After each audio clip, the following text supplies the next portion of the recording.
Let's proceed on lecture number 2, Unit 2, POM, motivation. पहले lecture में हमने देखा मोटिवेशन क्या है और उसका प्रोसेस क्या है। अब हम देखेंगे कि भाई मास थियरी ऑफ मोटिवेशन क्या है। तो बेसिकली अपने सिलेबस में दो ही थियरी है, मास्लो थियरी एंड हॉगबर्ग थियरी।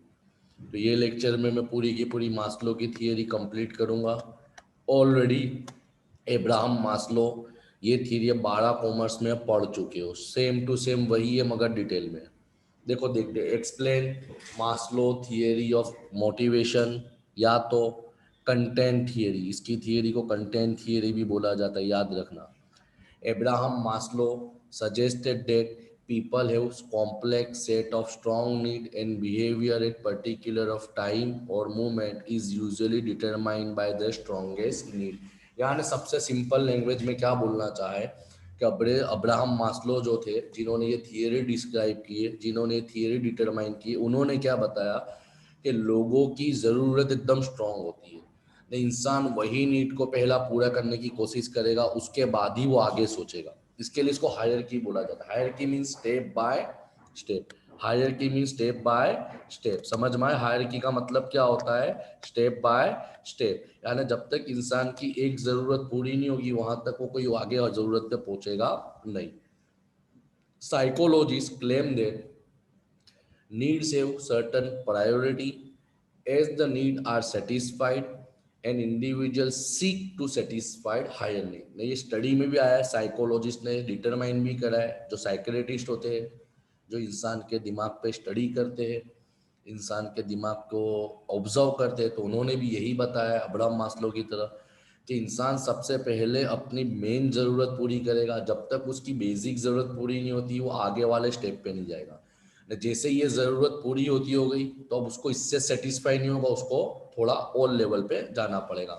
देखो लिखा हुआ है, if the basic need are not met effort to satisfy higher needs will be postpone. यानी जब तक उसकी प्राथमिक बेसिक प्राइमरी नीड पूरी नहीं होगी वहां तक इंसान आगे वाले नीड पे नहीं जाएगा। यानी तुम उसको आगे वाले नीड से मोटिवेट करोगे तो वो मोटिवेट नहीं होगा।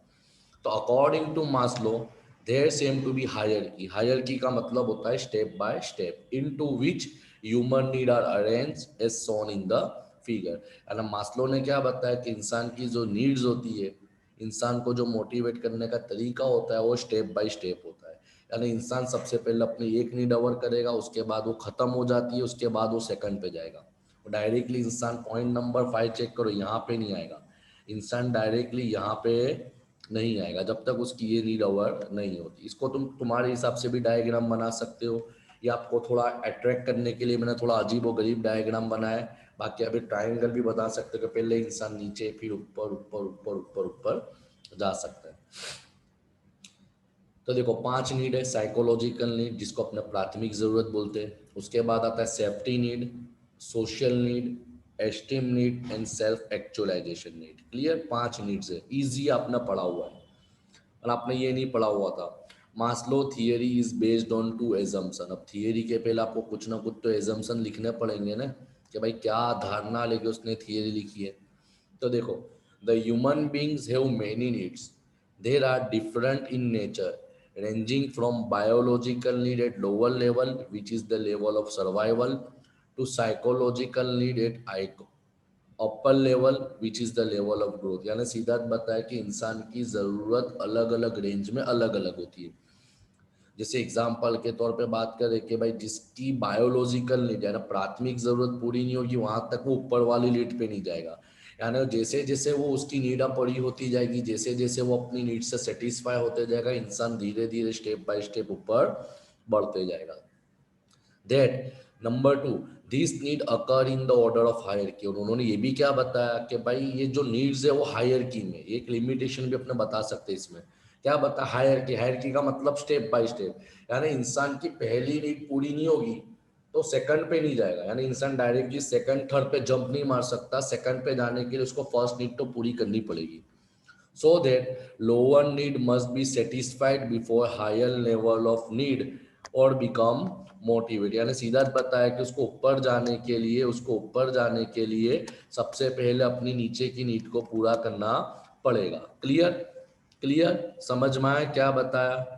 देखो अभी अक्खा पैराग्राफ तुम उड़ा सकते हो, ये जो अक्खा पैराग्राफ है तुम नहीं लिखोगे तो चलेगा, ये सिर्फ आपको एक्सप्लेन करने के लिए दिया है, समझाने के लिए दिया है। जैसे एग्जाम्पल के तौर पे बात करो कि जैसे इंसान सबसे पहले अपना क्या देखा है, एग्जाम्पल दिया हुआ है कि भाई इंसान अगर बिजनेस में काम करता है तो वो इंसान वहाँ का वातावरण देखेगा, एनवायरनमेंट देखेगा, सेफ्टी देखेगा। जब तक उसकी ये नीड पूरी नहीं होगी वहाँ तक तुम उसको कितना ही मोटिवेट करो, हम तेरे को मैनेजर बना देंगे, हम तेरे को सुपरवाइजर बना देंगे, वो मोटिवेट नहीं होगा। Clear?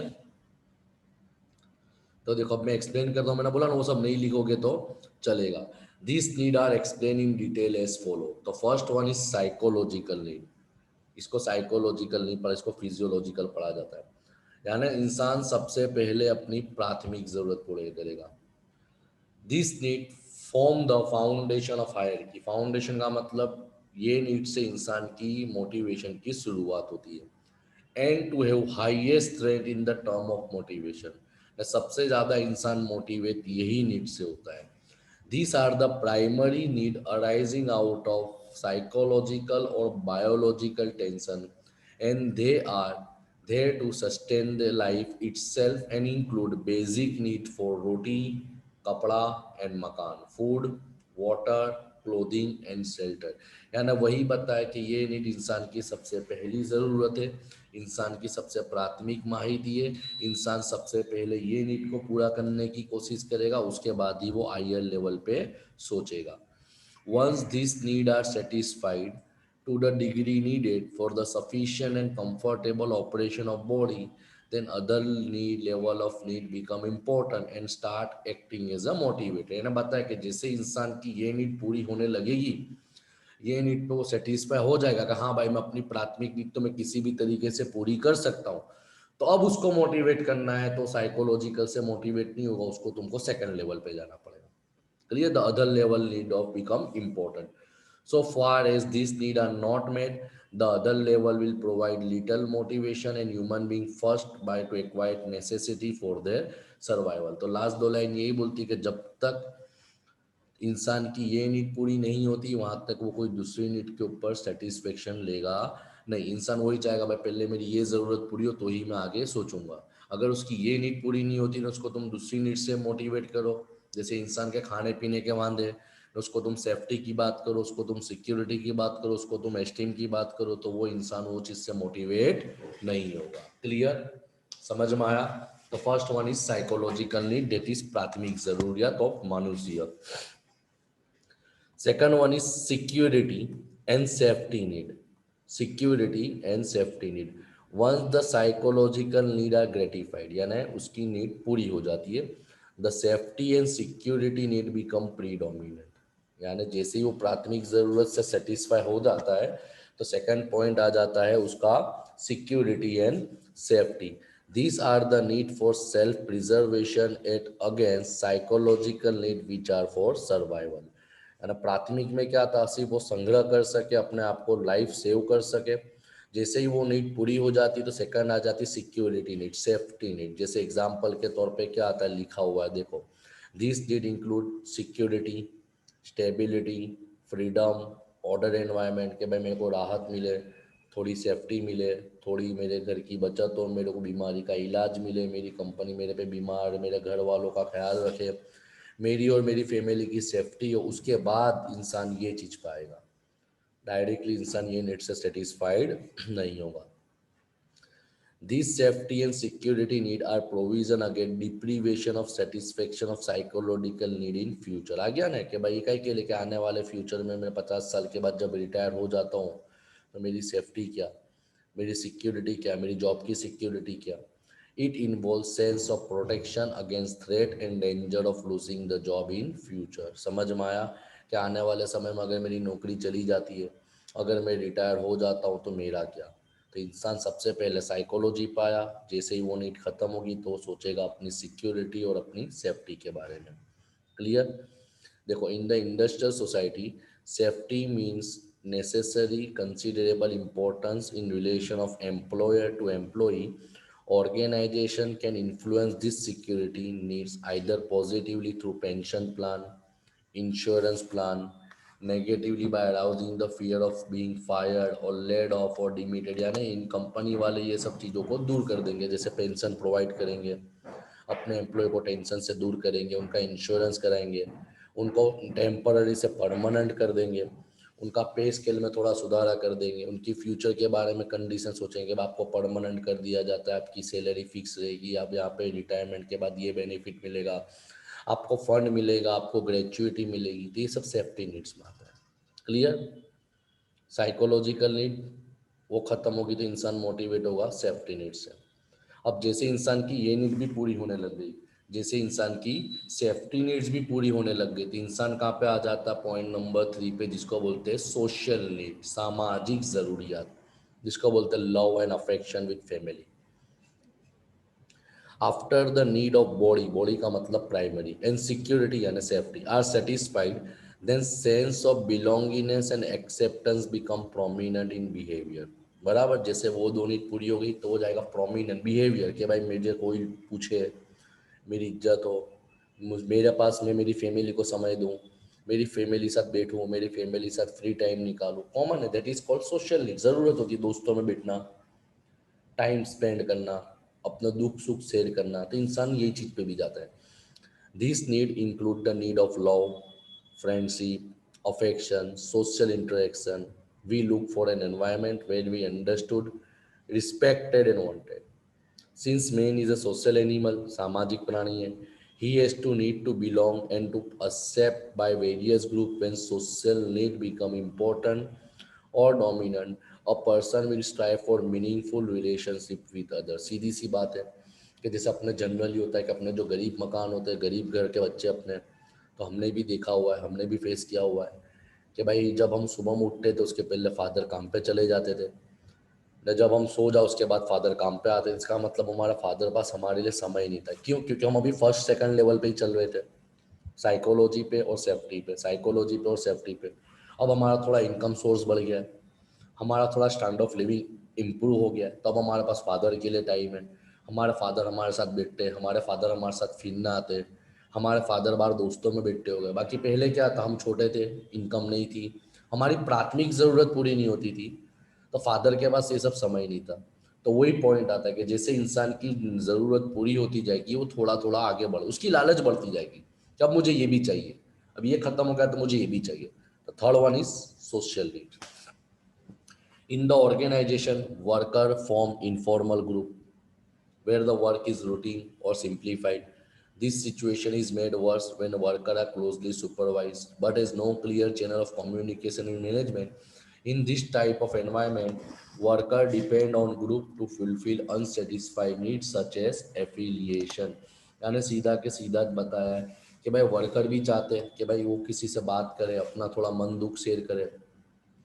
The third one is social need, psychological need, safety and security need, then called social need.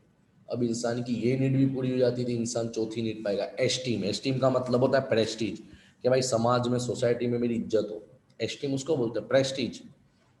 These need are related to respect and prestige. They include self esteem as well as esteem from other. Self esteem का मतलब अपन को कुछ लगना है, अपने दिल में feeling हो कि यार हाँ मैंने मार्केट में पैसा भी कमाया, इज्जत भी कमाई। नंबर होता है एस्टीम फ्रॉम अदर का मतलब लोग हमारा उदाहरण, देखो ये इंसान कहाँ था, कहाँ पहुँच गया। There are two type of esteem need, internal esteem need and external. अब इंटरनल क्या है? They are the desire for achievement, authority and self respected. है ना, अपनों को दिल में ही होता है अथॉरिटी, हाँ भाई मैं कहाँ था, मेरा अथॉरिटी बढ़ गई, मेरा पावर बढ़ गया, मेरा लेवल बढ़ गया, मेरा सेल्फ रिस्पेक्ट बढ़ गया। This need can be assigned, satisfied by assigning challenging work and by proper appreciation of his performance। अगर मैं अच्छा काम करते रहूँगा तो मुझे खुद को मन में फीलिंग होगी, हाँ भाई मैंने मेरे बच्चों के लिए अच्छा करा है, मैंने सब कुछ अच्छा करा है। That is called self esteem, है ना, अंदर से अपनों को खुशी मिलना। And number two, external esteem.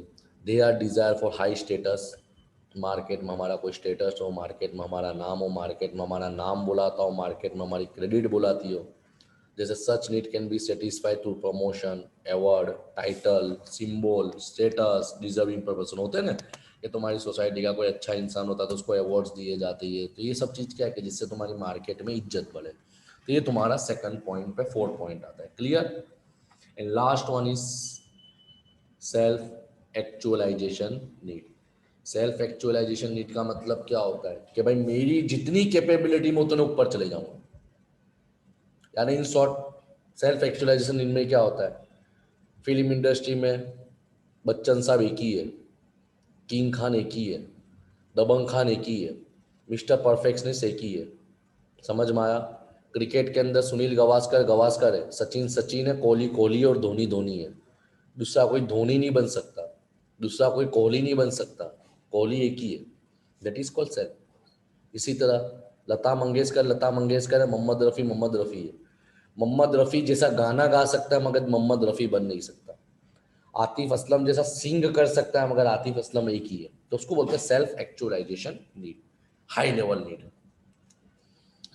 This is the need to develop fully and to realize one capacity and potentiality to fullness possible, whatever this capability and potential to fullness extent possible, whatever this capacity and potential may be.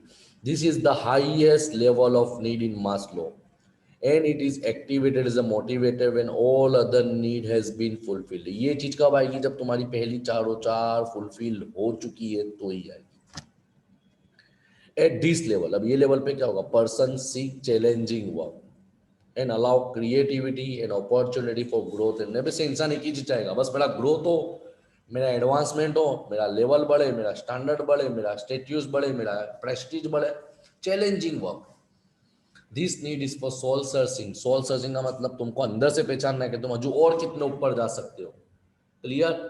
Self actualization person is creative, independent, content and spontaneous and has good potential of reality and constant tries to realize his full potential. Thus what a man can be must be, यानी वो इंसान क्या था, क्या है और कहाँ जा सकता है, कहाँ तुम आगे बढ़ सकते हो। क्लियर? उसको बोलते हैं सेल्फ एक्चुअलाइजेशन नीड। यानी ये लेवल की सबसे बड़ी तुम्हारी नीड यही होती है।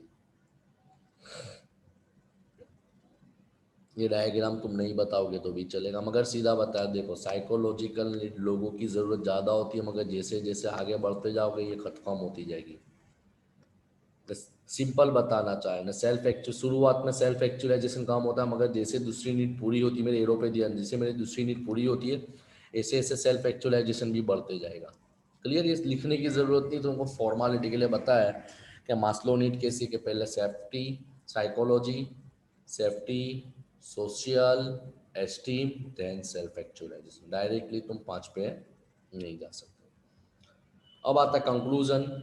लिखोगे तो चलेगा बराबर, या तो तुम लिमिटेशन बोल सकते हो। तो जो तुमने पढ़ा उसकी शॉर्ट समरीज है। Maslow model is general model in which all need interact with each other to some degree. हर नीड एक दूसरे से रिलेटेड है। क्यों? जब तक पहली पूरी नहीं होगी वहां तक दूसरी नहीं जाएगी, जब तक पहली दो पूरी नहीं होगी वहां तक तीसरी नहीं आएगी। He suggest that all level are interdependent and overlapping. Overlapping का मतलब क्या होता है? Step by step. Each higher level need emerge before the lower later need has been completely satisfied as shown in the figure। बताया कि जब तक तुम नीचे वाली पूरी नहीं करोगे वहां तक तुम ऊपर वाली नीड पे नहीं जा सकते। Some since one need does not disappear when another emerge, all need tend to be partially satisfied in each area। आगे आने के तुम हर नीड को खत्म नहीं कर सकते, तुमको हर नीड पूरी करनी पे। तुम एक्चुअलाइजेशन में भी जाओगे तो तुम तुम्हारी प्राइमरी नीड तो पूरी कर रहे हो, तुम तुम्हारी सेफ्टी के बारे में भी सोच रहे हो, तुमने तुम्हारे सोशल के बारे में भी देख लिया, तुम तुम्हारी एस्टीम पे भी हो, फिर ही तुम वहां पे हो। यानी तुम क्या, इसका मतलब ऐसा नहीं कि तुम पांच में पहुंच गए तो पहला दूसरा तीसरा चौथा भूल जाने का।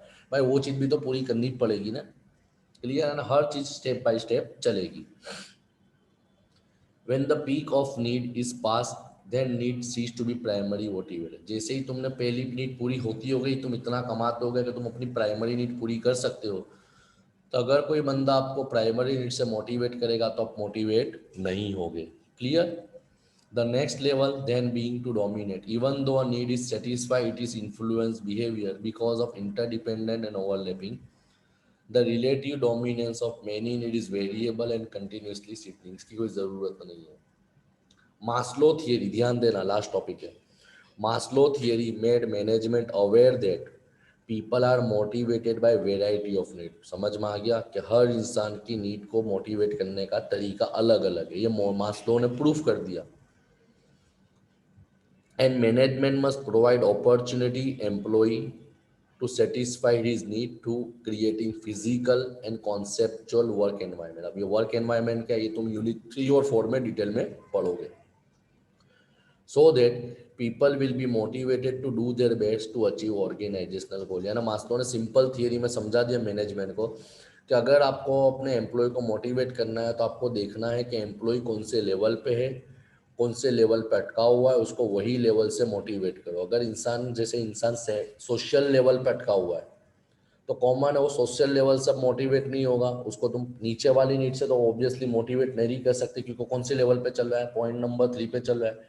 तो पॉइंट नंबर 3 तक है तो उसका कंडीशन क्या, उसको मोटिवेट करना है तो पॉइंट नंबर 4 पे जाओ. तुम पॉइंट नंबर 1 ने 2 बताओगे तो वो मोटिवेट नहीं होगा. Maslow believed that from point of organizational behavior, the management should try to create organizational climate which motivate people or employee at all level of organization. ने वही बताया कि तुमको ऐसा वातावरण भी क्रिएट करना पड़ेगा जिसके जरिए तुम अपने एम्प्लॉय को इजीली आसानी से मोटिवेट कर सकते हो. यहाँ पे तुम्हारा chapter number 2 lecture number 2 cover होता है. क्लियर.